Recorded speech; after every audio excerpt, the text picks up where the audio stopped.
शिवपिंडीला अर्धप्रदक्षिणा का घालतात तुम्हाला माहिती आहे का? चला जाणून घेऊया. हिंदू धर्मात शिवपिंडीला अर्धप्रदक्षिणा घालण्याचं कारण धार्मिक आणि प्रतिकात्मक आहे.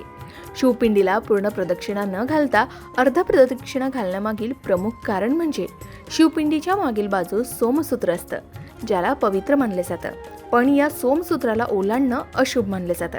म्हणूनच भक्त अर्धवट प्रदक्षिणा घालतात, म्हणजे ते पिंडीच्या एका बाजूपासून दुसऱ्या बाजूपर्यंत प्रदक्षिणा करतात आणि सोमसूत्रापर्यंत पोहोचल्यावर परत फिरतात.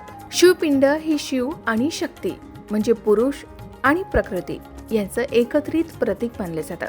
अर्ध प्रदक्षिणा घालणं हे या एकत्वाचं प्रतीक आहे, जे शिव आणि शक्ती यांच्या संतुलनाचं दर्शन घडवते. शिवाय काही पौराणिक कथेनुसार शिवपिंडीला पूर्ण प्रदक्षिणा घालणं म्हणजे शिवाच्या संपूर्ण शक्तीला आव्हान देण्यासारखं आहे, जे भक्तांसाठी योग्य मानले जात नाही, आणि त्यामुळेच अर्ध प्रदक्षिणा घालण्याची प्रथा आहे.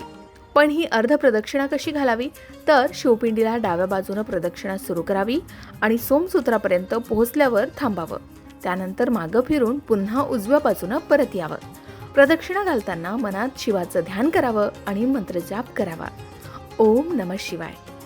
ही प्रथा स्थानिक परंपरा आणि मंदिरांच्या नियमांवर अवलंबून असू शकते. काही ठिकाणी पूर्ण प्रदक्षिणा घालण्याची ही परवानगी असते.